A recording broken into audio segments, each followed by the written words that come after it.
Bon, tout le monde est assis. Bon, très bien, c'est notre dernière conférence consacrée à ce cycle sur la Chine, même si vous le savez. Elle sera suivie de deux autres conférences consacrées aux problématiques de défense antimissile et Bruno, qui est là aujourd'hui amicalement comme partenaire, reviendra la semaine prochaine notamment sur ces questions. Je suis très heureux d'accueillir Rory Metcalfe à cette conférence. Je l'avais rencontré en novembre dernier en Australie dans le cadre de discussions que la France avait avec ce pays, notamment la suite de la signature du contrat sur les sous-marins nucléaires. Et c'était à ce moment-là que les sous-marins, les sous-marins conventionnels, les grands sous-marins, c'est un lapsus, c'est un lapsus, c'est exactement. C'était à peu près à ce même moment que sortait le livre blanc sur la politique étrangère australienne, avec un développement qui était notamment consacré à un concept autour de ce que signifie la zone Indo-Pacifique par contraste avec la définition régionale d'une zone sino-pacifique. Et évidemment, derrière ce concept, il y avait l'idée de retrouver un regroupement de grands pays ayant en commun des idéaux démocratiques, une forme de constitution, un rapport à l'organisation internationale, au droit international, l'Australie, le Japon, l'Inde, les États-Unis. Et d'où d'ailleurs l'intitulé de cette conférence, La Chine et l'Indo-Pacifique, multipolarité, solidarité et patience stratégique, et la venue de Rory pour traiter ce sujet devant nous. Vous le savez, il est directeur au National Security College de l'Australian National University. Il a été conférencier, expert à la Brookings, analyste dans de nombreux think tanks. Il a été aussi au ministère des Affaires étrangères de son pays, notamment au poste pendant 4-5 ans, je crois en 99-2003, à l'ambassade d'Australie en Inde. Il faisait partie, comme Bruno du côté français en 2008 et en 2013, du panel d'experts qui a notamment été chargé de rédiger en 2016 un livre blanc sur la défense australienne. Et donc il va avoir tout de suite la parole pour traiter, vous le savez, dans une conférence de 45 minutes, 1 heure, et puis ensuite venir débattre avec Bruno, et après ce sera les questions de la salle. Alors Bruno, bon, c'est un habitué du cycle de conférences, il fait partie, vous le savez, du comité de pilotage de la chaire, il nous a aidé à initier ce projet dès son origine, et voilà, le porter cycle après cycle à son niveau d'accomplissement d'aujourd'hui. Il est directeur adjoint de la Fondation pour la recherche stratégique, membre de très nombreux think tanks. Il a, je l'indiquais à l'instant, contribué du côté français à la rédaction des 2 derniers livres blancs, celui de 2008 et celui de 2013. Vous connaissez tous ces travaux, il y a quand même des grandes lignes de force sur la réflexion stratégique, sur la problématique de la dissuasion nucléaire. C'est peut-être pour ça que je faisais ce lapsus en le regardant tout à l'heure. Mais aussi beaucoup d'autres problématiques, et notamment, je vous le signale, l'apparition chez Odile Jacob en 2017 d'un ouvrage, La revanche de l'histoire, comment le passé change le monde. Alors, on va maintenant, sauf si vous vouliez l'un ou l'autre ajouter quelque chose, commencer et passer tout de suite la parole à Rory pour sa conférence, et puis ensuite suivre le déroulé selon notre habitude. Rory. Merci. Merci Louis. Est-ce que vous m'entendez? C'est une extrême amabilité, une grande hospitalité à vous et votre collègue de m'accueillir ici.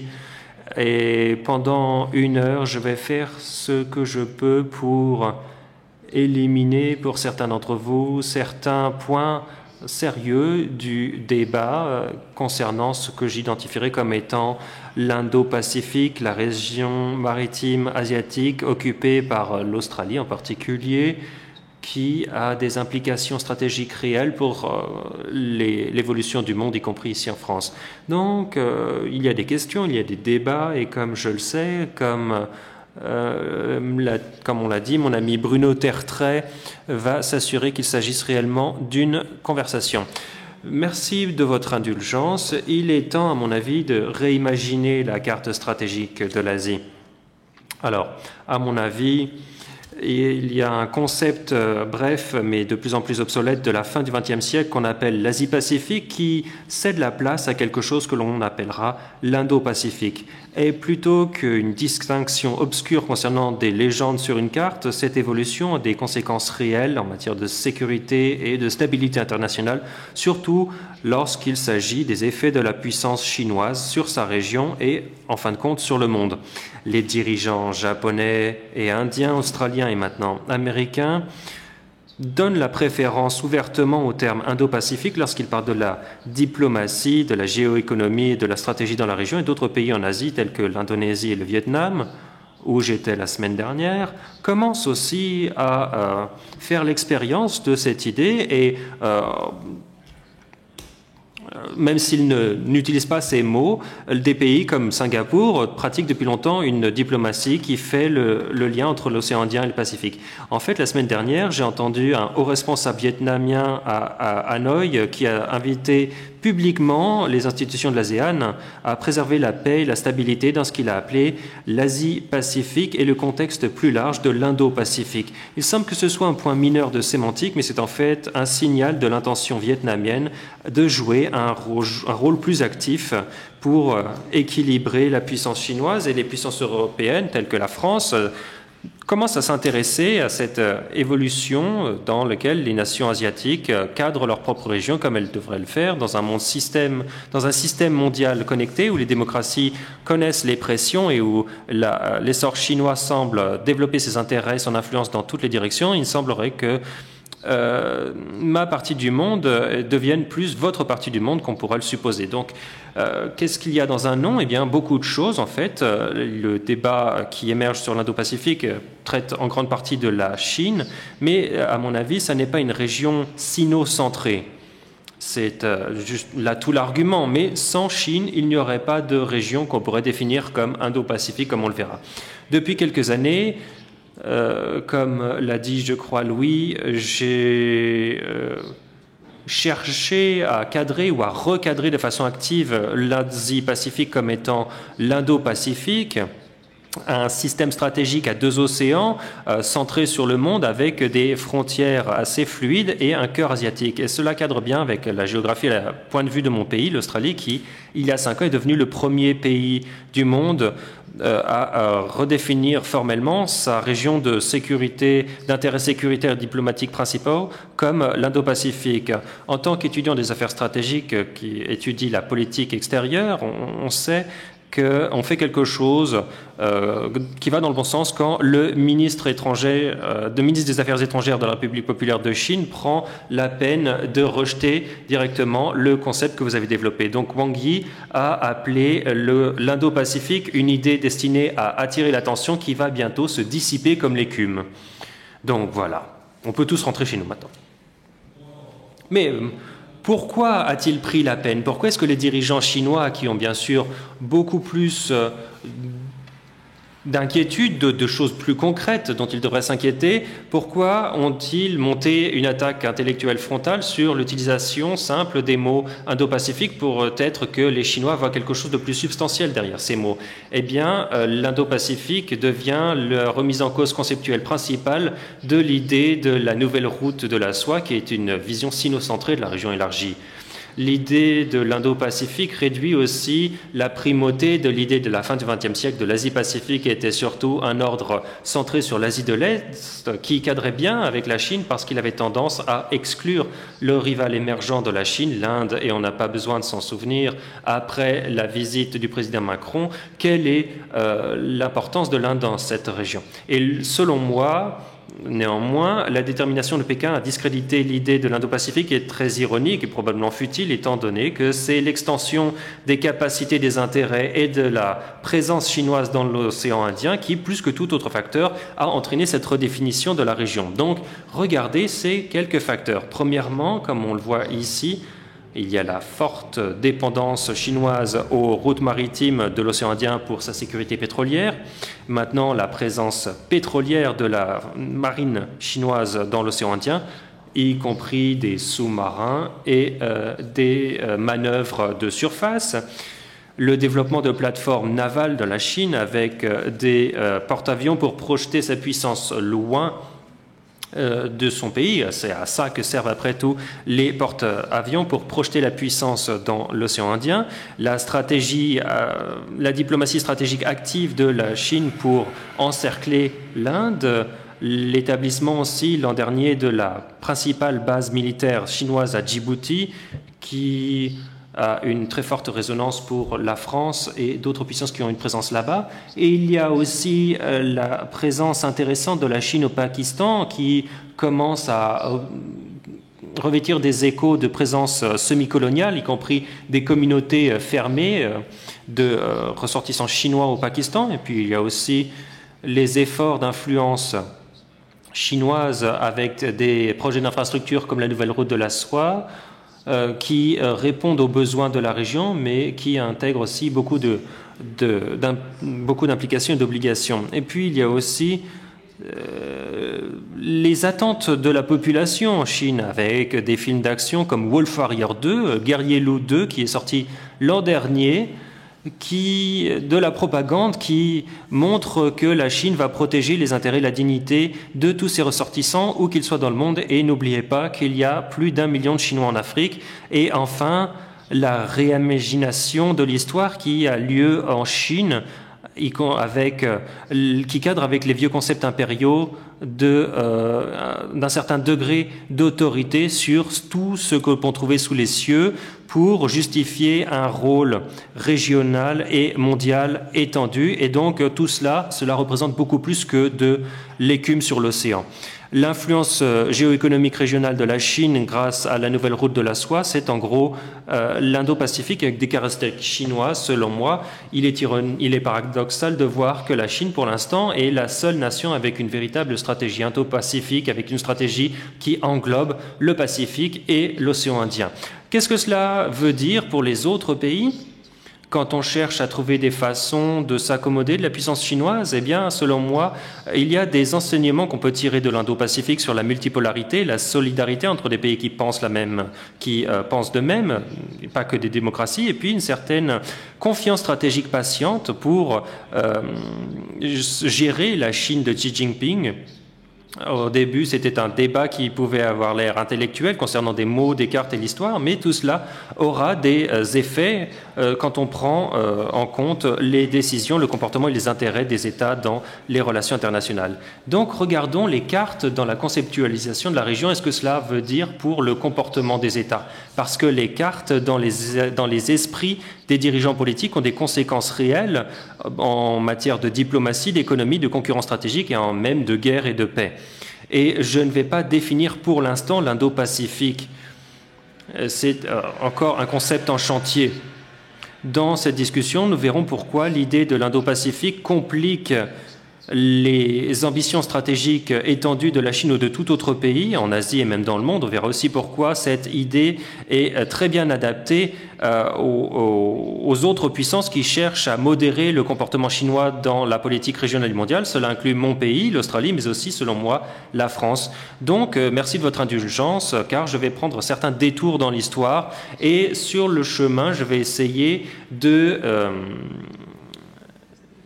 débusquer des idées reçues concernant ce que c'était que l'Asie-Pacifique de la fin du XXe siècle et ce que c'est que l'Indo-Pacifique. Premièrement, quand on parle de l'Indo-Pacifique, on parle réellement d'une région maritime, une Asie maritime qui, en fait, a à son centre l'Asie du Sud-Est. Et donc, l'une des idées reçues est que ça sert à marginaliser l'Asie, à la retirer de la carte. Non, c'est le contraire. Plutôt que de donner moins de puissance et de retirer sa puissance à l'ASEAN, et c'est un nouveau véhicule, et une nouvelle raison d'être si seulement les pays membres de l'ASEAN réussissent à façonner cette nouvelle évolution. En fait, je crois que les pays de l'ASEAN ont plus de marge de manœuvre pour façonner cette région que l'initiative de la nouvelle route de la soie de la Chine, qui traite la plupart de ces pays comme des points d'étape sur le lien avec l'Occident.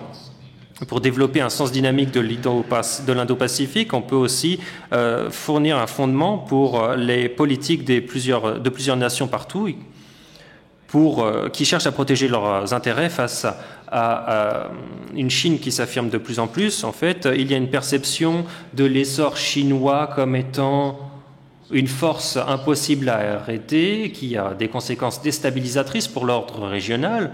Mais si vous regardez beaucoup d'études et de rapports récents sur la Chine, y compris ce qu'ont publié Carl Minzner, David Changbo, Min Shin-pei et Howard French, vous allez voir que d'autres pays pourraient en faire plus pour étudier les vertus de la patience plutôt que de la panique ou de l'étonnement pour concevoir leur politique quant à la Chine, parce que leurs travaux montrent que la Chine est un quasi-empire du XXIe siècle qui commence à trop se disperser en utilisant une modernisation militaire et tous les atours de la nouvelle route de la soie pour développer son influence, mais cela masque un certain désespoir de la part de ses dirigeants pour verrouiller les avantages relatifs de la Chine à son point d'opportunité élevé actuellement, avant que les problèmes de la démographie chinoise, donc le vieillissement et aussi les limites d'une économie qui a atteint les limites de la réforme et qui, à certains égards, pourrait revenir en arrière, l'autoritarisme qui s'aggrave, et on a vu par exemple l'évolution de la limite à 2 mandats, la semaine dernière, cela illustre bien aussi la fragilité des institutions en Chine et aussi les stratégies, les coalitions de retour en arrière stratégique qui commencent à se manifester de façon qui pourrait accélérer la stagnation de la Chine et peut-être même limiter sa puissance. Donc, sur cette toile de fond, la notion de quelque chose qui est inclusif, fluide et adaptable en tant que plateforme de coopération régionale, qu'on appellera l'Indo-Pacifique, commence à avoir de plus en plus d'attrait. Et que la puissance chinoise augmente ou décline, il y a beaucoup d'arguments pour développer un dialogue dans la région. Même si la Chine s'affirme plus pour perturber la région, il y a aussi une possibilité pour que les puissances moyennes et les parties prenantes dans la région coordonnent leur politique pour modérer l'influence chinoise et la décourager de prendre des risques. En fait, la forme de la région est donc définie de cette façon, se prête bien à une telle stratégie parce que c'est une région qui est trop grande et trop diverse pour une véritable hégémonie. C'est une région définie par la multipolarité et la connectivité. Et à certains égards, cela devient le centre de gravité stratégique et économique dans ce qui reste encore un monde mondialisé. Bien sûr, il serait idiot de faire des prédictions et cela va beaucoup dépendre des choix stratégiques, de la volonté politique de beaucoup de gouvernements, des démocraties qui ont du mal avec la remise en question mondiale de l'ordre basé sur des règles et aussi de nombreuses puissances intermédiaires, celles qui cherchent à établir des liens avec de nouvelles voies pour être plus indépendants des États-Unis et de la Chine. Donc nous sommes au balbutiement d'un long moment indo-pacifique avec beaucoup de possibilités pour de nombreux pays pour qu'ils façonnent un nouvel ordre multipolaire ou bien, à l'inverse, à se plier à l'impression de la centralité chinoise et à l'illusion de la trajectoire ascendante infinie de la Chine. Et il semblerait que la Chine connaisse un essor inarrêtable et donc on pourrait tirer des conclusions hâtives en voyant les décennies de croissance économique rapide de la Chine, même si elle ralentit maintenant, et la modernisation militaire spectaculaire. Et ce récit concernant l'essor chinois et le déclin américain reflète non seulement la confiance croissante de la Chine, mais aussi les incertitudes concernant l'Amérique sous Trump. Et en fait, l'arrivée assez grossière de l'administration Trump est arrivée exactement au moment où la Chine avait besoin de confiance quant à l'engagement de l'Amérique pour faire preuve de leadership, de valeur de liberté et le soutien de ses alliés. Et maintenant, beaucoup de personnes commencent à prêter attention à la terminologie de l'Indo-Pacifique, surtout parce que c'est à la fin de l'an dernier que l'administration Trump a commencé à utiliser formellement ce terme d'Indo-Pacifique dans ses discours et des documents de politique générale comme la stratégie nationale de sécurité.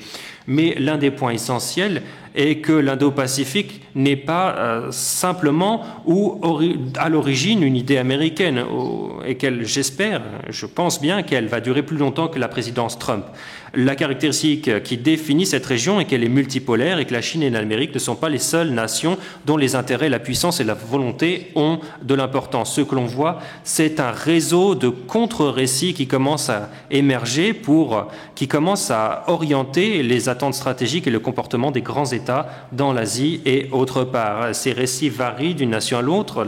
Le Japon, l'Inde, l'Australie ont chacun le leur, mais cela tourne autour du concept de la gestion de la compétition, de la concurrence sécuritaire, autour d'une région à deux océans multipolaires qui a une importance mondiale et qui est fortement connectée.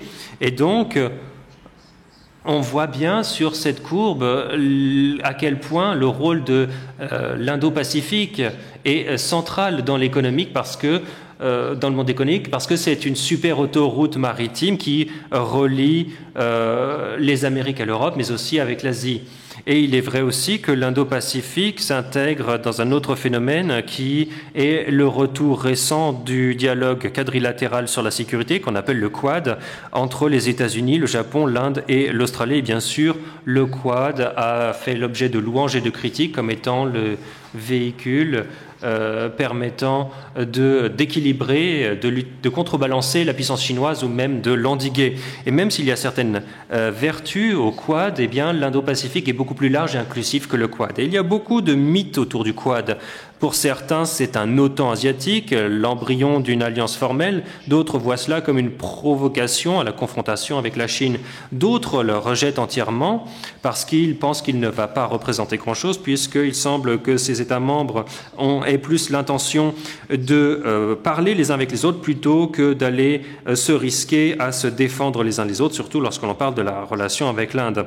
Mais à l'instar de l'Indo-Pacifique, le Quad est en chantier. Le fait que 4 nations ont réussi à formaliser ce nouveau dialogue sécuritaire en face d'une désapprobation profonde de la Chine est un signe de la détermination croissante à empêcher Pékin d'opposer son veto à leur choix stratégique. Cela signale aussi que le comportement de la Chine entraîne certaines angoisses stratégiques dans beaucoup de pays et surtout en Inde, après la confrontation frontalière au Doklam l'an dernier, et maintenant, eh bien, ces nations se méfient fondamentalement du comportement et des motivations de la Chine à long terme. Et donc, ce que je veux dire, c'est que le Quad, même s'il est important, ne représente pas l'intégralité de l'idée de l'Indo-Pacifique. Avec l'essor de la puissance chinoise, il y a une grande... on voit que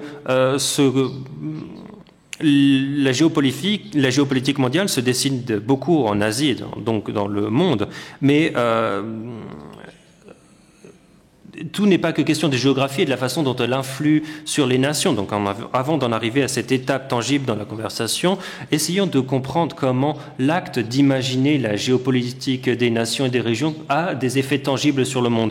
Parce que le contexte stratégique asiatique se passe aussi beaucoup dans le paysage des intellects, mais ça a des conséquences réelles. Donc on parle de carte mentale, ce qui définit une région, ce qui est sur la carte, ce qui ne l'est pas et pourquoi. Et bien sûr, l'importance des cartes mentales remonte au balbutiement de la cartographie. Ce qu'on imagine comme étant sur la carte est un repère de ce qui compte pour vous en tant que nation. Cela a des effets sur votre comportement, votre affectation des moyens, votre priorisation des problèmes et vos choix en matière d'amis. Plus particulièrement, cela permet d'identifier des choses telles que la priorisation des partenaires sécuritaires, l'orientation des programmes des institutions diplomatiques régionales et qui sont leurs membres. Et donc, l'organisation sino-centrée, il y a eu ce développement de l'organisation de Shanghai, mais aussi cette organisation de Shanghai, y compris, intègre l'Égypte, mais pas le Japon. Et donc, on voit vraiment quels sont les a priori quand on commence à travailler sur ces cartes mentales. Et de plus en plus, l'Indo-Pacifique a un lien avec les cartes mentales, et donc on pourrait accuser l'Indo-Pacifique d'être un recadrage artificiel de la région, mais je vais vous donner certains arguments au fil de ma présentation pour montrer que c'est un recadrage objectif. Mais parlons un petit peu plus de la façon dont les pays ou les dirigeants cadrent le monde, comment ils cadrent leur région pour servir les intérêts nationaux.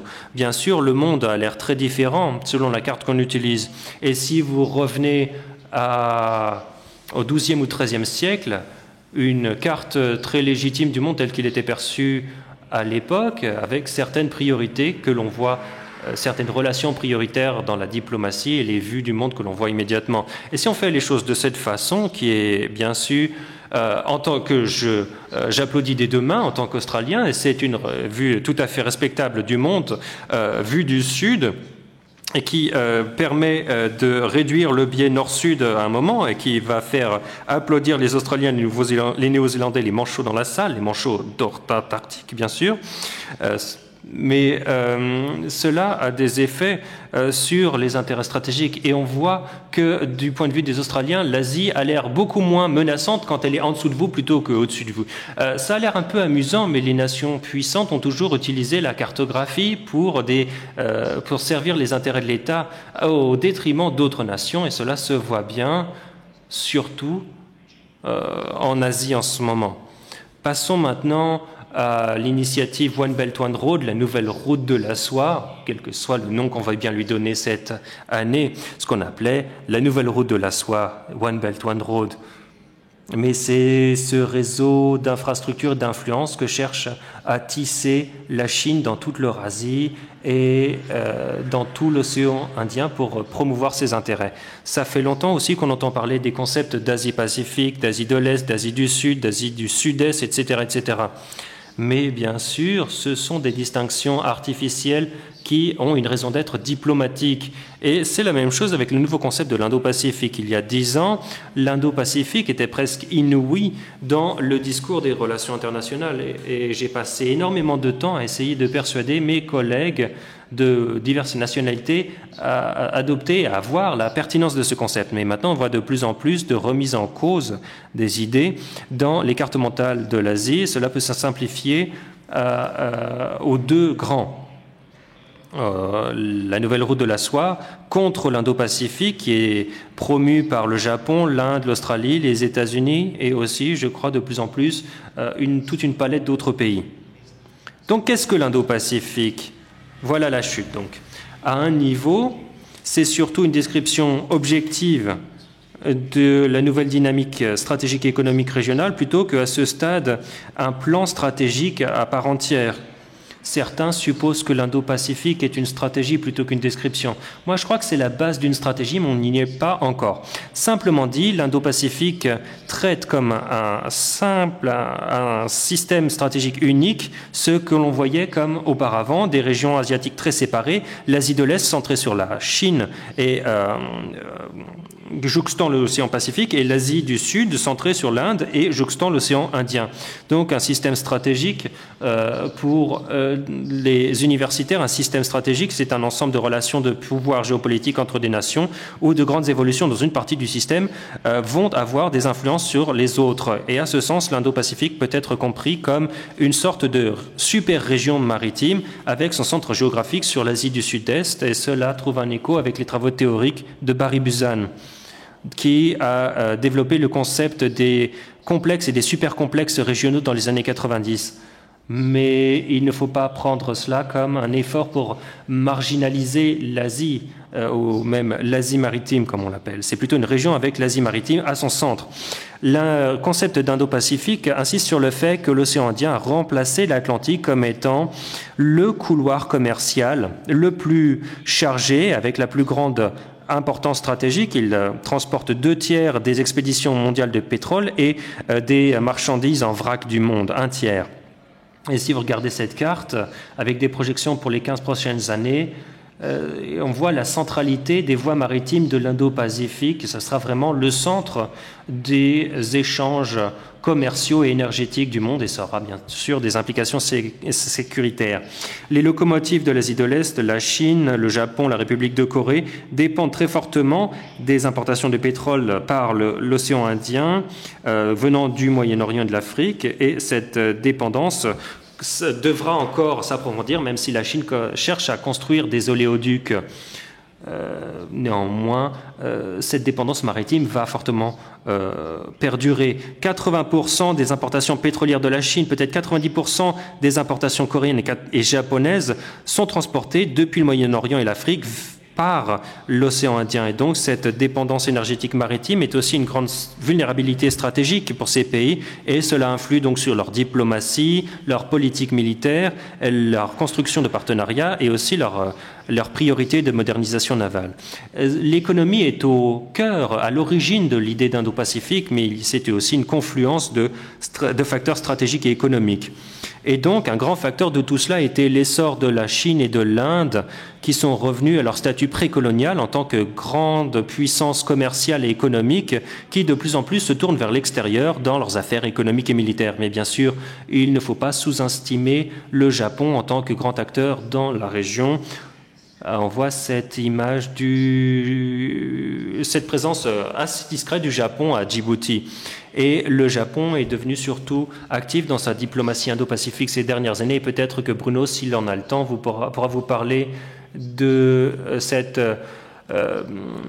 stratégie indo-pacifique libre et ouverte qui a été promue par le Premier ministre Abe, qui est vraiment l'équivalent de l'initiative de la Nouvelle Route de la Soie pour Xi Jinping. Mais il y a aussi d'autres acteurs en jeu dans l'Indo-Pacifique. On a parlé de la Chine, on a parlé de l'Inde, mais il y a d'autres puissances imbriquées avec leurs propres intérêts et les capacités qui sont des puissances intermédiaires telles que l'Australie, la Corée du Sud, les nations d'Asie du Sud-Est et d'autres participants plus distants en Europe.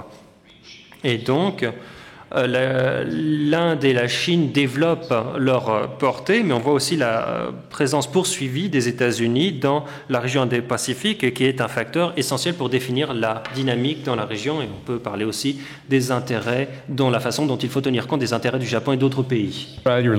Alors parlons un petit peu plus de l'Australie, parce que je crois que la puissance la plus active pour faire avancer cette notion d'Indo-Pacifique, c'est précisément l'Australie. Ce qui va peut-être vous étonner, mais l'Australie s'est un petit peu mise en avant en tant que, disons, entrepreneur de politique, entrepreneur de réflexion sur la région. Alors, on le faisait déjà dans les années 80-90, on était un peu plus discret entre-temps, et puis ensuite, l'Australie est revenue un petit peu sur le devant de la scène en matière de politique étrangère et de ce que l'on peut faire. Alors, pourquoi l'Australie? L'Australie, parce que Canberra a toujours joué un rôle très important. L'Australie est un intermédiaire dans ce jeu stratégique qui prend de l'ampleur. Vous avez notamment l'influence diplomatique de l'Australie, mais également sa géographie inhabituelle avec 2 océans, puisque l'Australie est par excellence le pays indo-pacifique de ce point de vue-là.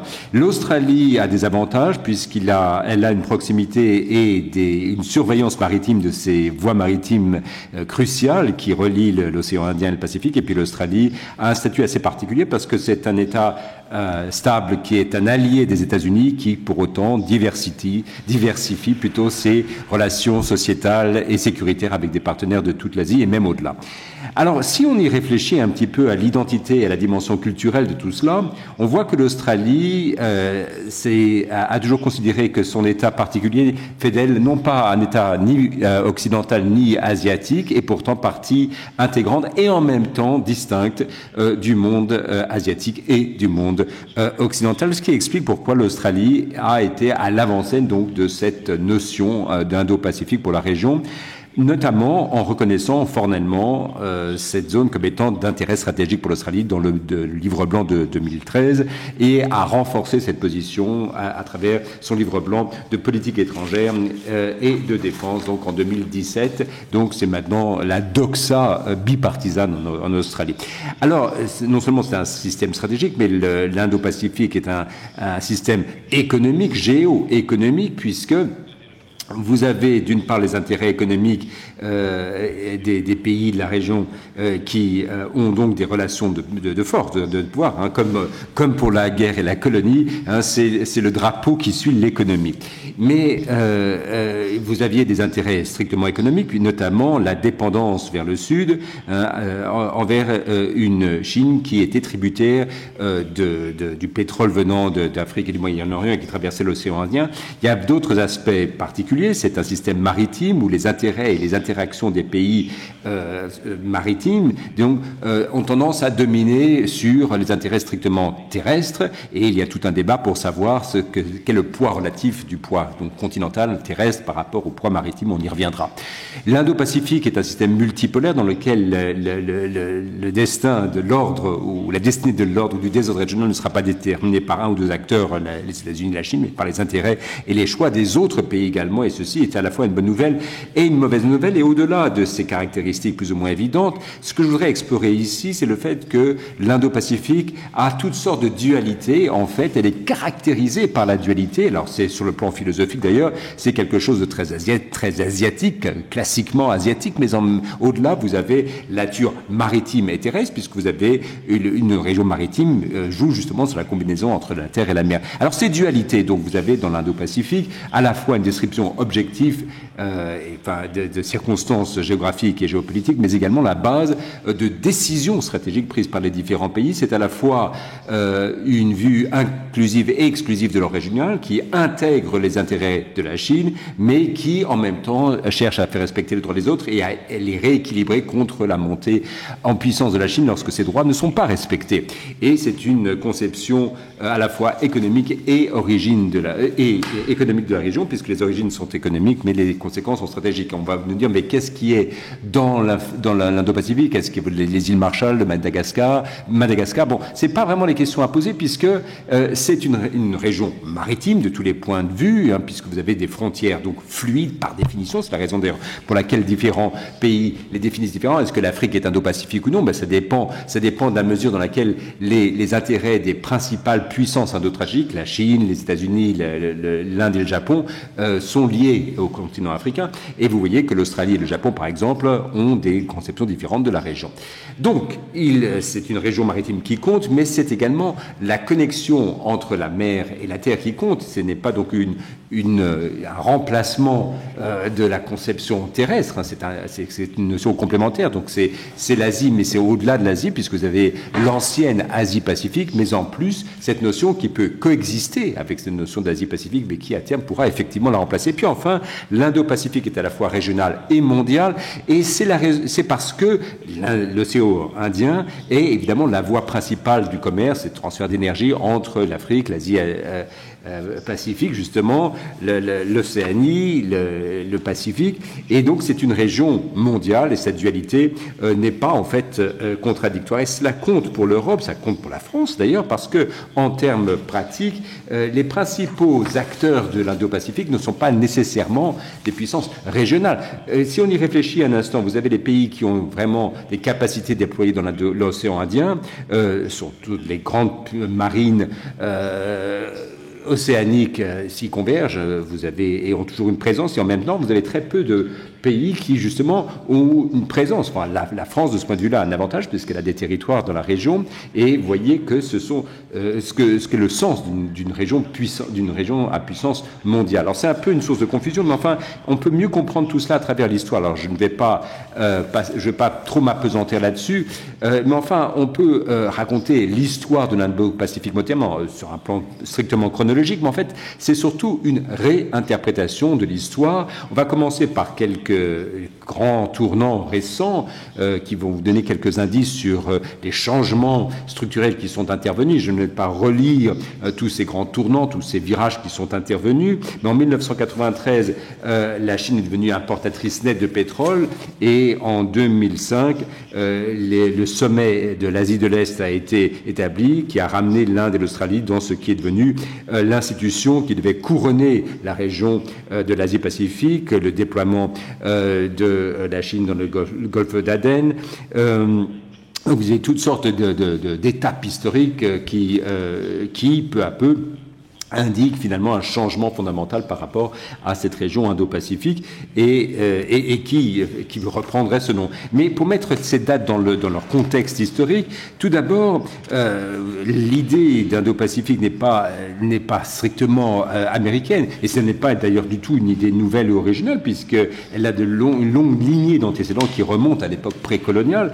C'était une façon d'ailleurs plus tenace de comprendre la géographie de l'Asie que cette séparation du XXe siècle exemple entre l'Asie de l'Est et l'Asie du Sud, qui est en soi une conséquence de la dynamique de la guerre froide et le fait que la Chine et l'Inde se sont repliées sur elles-mêmes après la Deuxième Guerre mondiale. Vous avez des interactions culturelles et économiques entre les sub-régions de l'Asie qui remontent à des milliers d'années. Vous avez le bouddhisme qui est venu de l'Inde à l'Asie de l'Est et l'hindouisme sur l'Asie du Sud-Est, et avec ce qu'on appelle, enfin, une forme de ce qu'on pourrait appeler aujourd'hui du soft power. Et puis vous avez des mouvements dans les deux sens.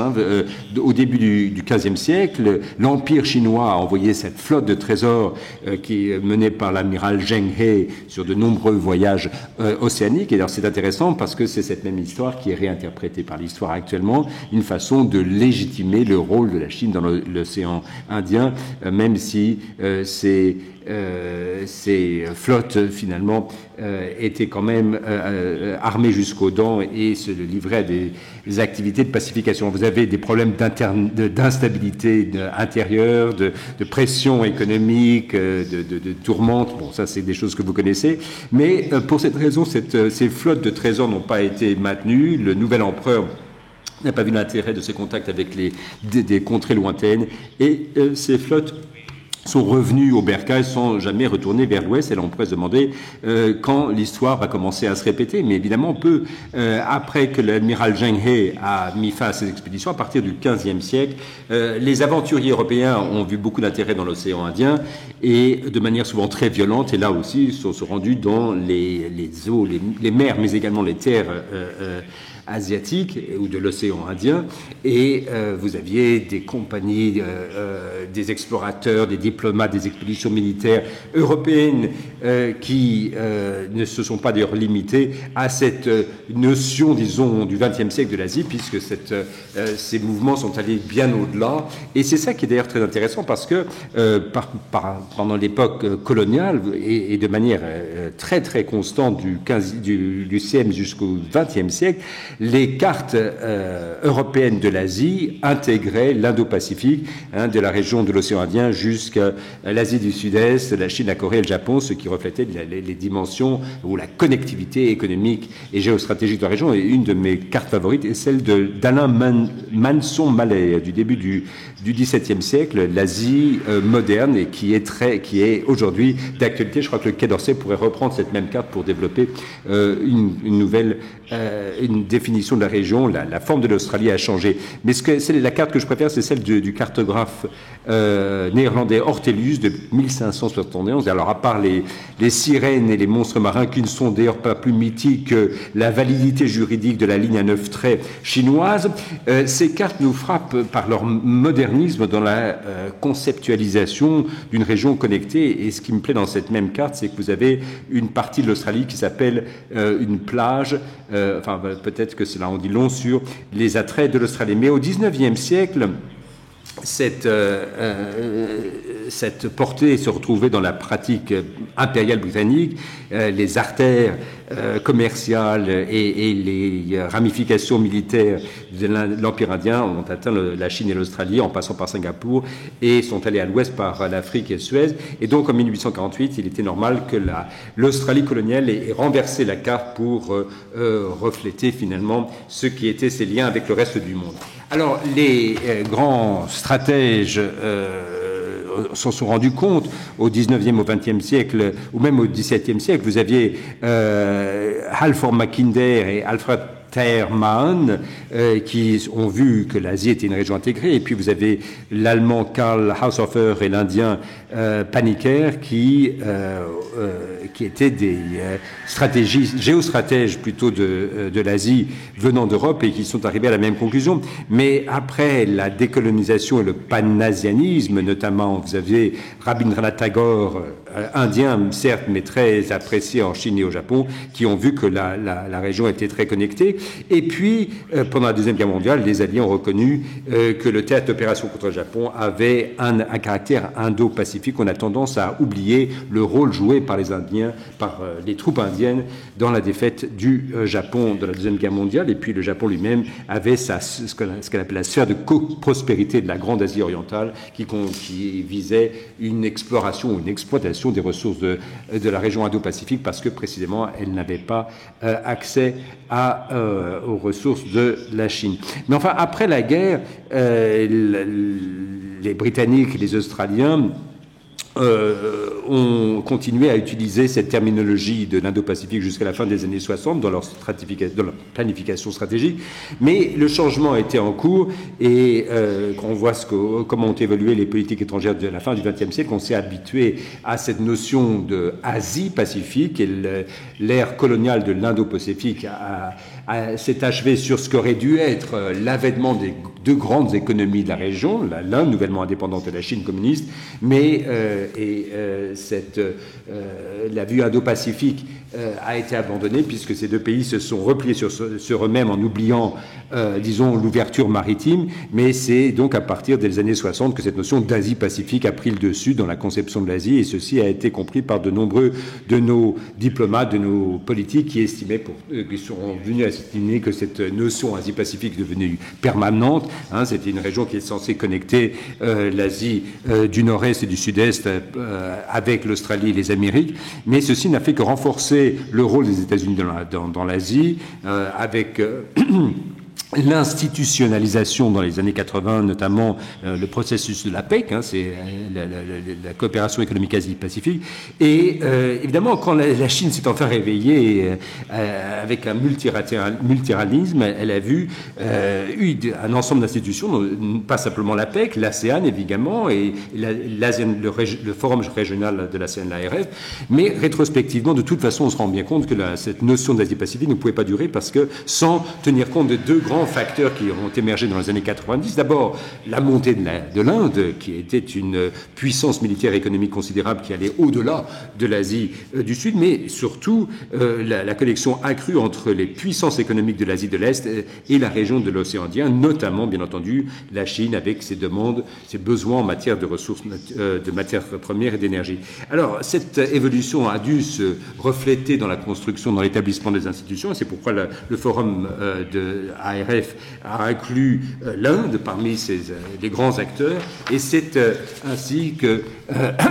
l'apothéose de la région Asie-Pacifique avec le sommet de l'Asie de l'Est a connu ses tournants, puisque les Asiatiques du Sud-Est ont accepté l'Inde, l'Australie, la Nouvelle-Zélande en tant que membres de ce forum contre évidemment les pressions au nez à la barbe de la Chine, contre les pressions de la Chine, et c'est ainsi qu'est née cette nouvelle ère de l'Indo-Pacifique. Ceci d'ailleurs a été confirmé par la suite de Marty Natalegawa, qui était ministre des Affaires étrangères indonésien, lorsqu'il a dit que la nouvelle forme du sommet de l'Asie de l'Est était un acte de diplomatie indo-pacifique des États d'Asie du Sud-Est. Alors depuis, les choses sont revenues, cette notion d'Indo-Pacifique est revenue sur le devant de la scène, et évidemment c'est l'Australie qui a été en quelque sorte tête de pont en quelque sorte de cette affaire. D'autres pays ont fait le même, notamment les États-Unis, l'Inde, le Japon, l'Indonésie, qui ont suivi, qui utilisent le même terme. En 2010, quand Hillary Clinton a utilisé ce concept d'Indo-Pacifique pour parler du rééquilibrage des États-Unis vers la région Asie-Pacifique, elle a repris ce terme d'Indo-Pacifique. D'ailleurs, ce n'était pas simplement un terme militaire, mais effectivement, le commandement Pacifique qui était basé à Hawaï, avec pour définition de la région ce qui constituait le couloir Indo-Asie-Pacifique de Hollywood à Bollywood. Et puis, bien entendu, il y avait une certaine ambivalence sous Obama de la relation par rapport à l'Indo-Pacifique, qui est devenue beaucoup plus claire sous Trump. Mais c'est une évolution plus qu'une révolution. Depuis George W. Bush, les États-Unis ont considéré que l'Inde était un partenaire stratégique prioritaire, donc il y a une certaine continuité. Et puis, on peut dire ce qu'on veut sur Trump, mais il a appuyé ou au moins accepté l'intégration du concept Indo-Pacifique dans son administration. Donc les choses se passent. Qu'est-ce qui se passe au juste d'ailleurs ? Certains diront que c'est une conspiration pour exclure la Chine de la région. Alors ça, à mon avis, c'est vraiment pas le cas. pour autant, si on pose une autre question, est-ce que l'Indo-Pacifique dilue l'influence de la Chine? Là oui, en effet. Et ceci, d'ailleurs, c'est un peu le but du jeu. Et on voit très clairement que l'usage de cette terminologie d'Indo-Pacifique par différents gouvernements est une évolution de différentes perspectives qui divergent ou qui sont parallèles. Alors, il y a des encouragements mutuels, une nouvelle audace, mais enfin, on en est encore qu'au balbutiement. Alors, vous avez l'usage de ce mot dans des déclarations conjointes, notamment l'Inde avec l'ASEAN, l'Australie avec l'Australie plutôt, ou le Japon ou l'Australie avec les États-Unis. C'est surtout un terme qui souligne des actions collectives ou ce qu'on appelle la coopération minilatérale. Je ne sais pas si vous connaissez ce concept, enfin si vous ne l'avez pas entendu. Vous avez une petite sélection de petites coalitions de pays qui sont unis par des intérêts communs, la capacité de travailler ensemble et de définir et de respecter les mêmes règles. Et il y a une prolifération dans l'Indo-Pacifique de dialogues trilatéraux, notamment l'Inde, le Japon et l'Australie. Alors on va vous dire que 3 pieds sont plus stables que 2 pieds, ou même que 4 pieds pour une chaise. Toujours est-il que la Chine accepte finalement ces arrangements trilatéraux. Et puis vous avez le fait que cette notion d'Indo-Pacifique légitime la coopération dans les 2 océans en éliminant des frontières qui auraient pu empêcher les partenariats, par exemple entre l'Inde et le Japon, ou entre l'Inde et l'Australie, ou justement entre l'Australie et la France. Et dans ce contexte, cette idée d'Indo-Pacifique permet non seulement aux petites et moyennes puissances de l'Asie, mais également aux acteurs qui ont une présence de la région telle que la France, à jouer un rôle plus important, et toutes les nations maritimes d'Europe ont un intérêt à avoir une Asie qui soit prévisible, prospère et qui respecte les règles internationales. La France est probablement le plus indo-pacifique de tous les pays, puisque la France a une présence territoriale aussi bien dans l'océan Indien que Pacifique. L'Inde a une capacité à projeter sa puissance de manière mondiale et indépendante, et puis elle a des relations stratégiques, notamment sur le plan technologique, avec l'Inde et l'Australie. Et puis avec le passage du président Macron en Inde ce week-end, les stratèges indiens parlent de l'idée de remplacer Moscou par Paris sur le plan du partenariat technologique pour la défense. Ça, c'est une évolution intéressante.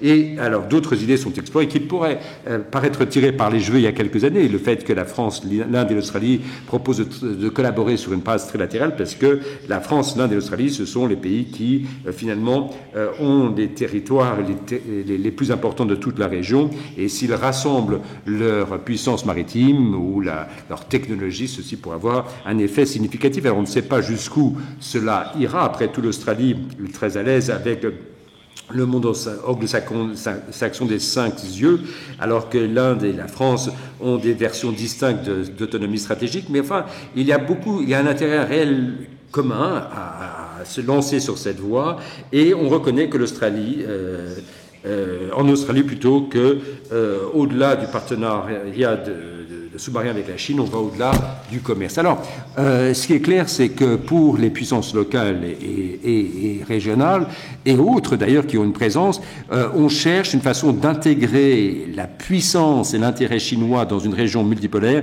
qui ne soit pas néfaste aux autres pays. Et ceci se distingue des autres arguments plus classiques d'accommodation ou d'apaisement de la Chine dans la région. Alors, ce qui compte, ce n'est pas tellement les appellations que la diplomatie choisira, mais les mesures, les actions que leurs pays décideront de suivre. Et là, l'intérêt d'avoir dans des stratégies indo-pacifiques contiennent des connexions, des risques et des opportunités. L'Indo-Pacifique reconnaît le fait que la Chine se développe dans une région multipolaire qui a connu beaucoup de colonialisme, d'arrogance, d'ambition surdimensionnée. On ne sait pas comment ceci va se développer. Il faut utiliser nos ressources, notre diplomatique, de façon ferme mais judicieuse, et surtout en solidarité, pour aider à motiver la Chine de faire des choix qui favoriseront la stabilité, la prospérité et un droit égal pour toutes les nations. Ce qui est une bonne nouvelle, c'est que l'Indo-Pacifique est trop vaste et trop hétérogène pour qu'une région puisse la dominer, et il est dans l'intérêt de chacun qu'aucun apprenti hégémone ne découvre cela. À ses dépens, je vous remercie de votre attention.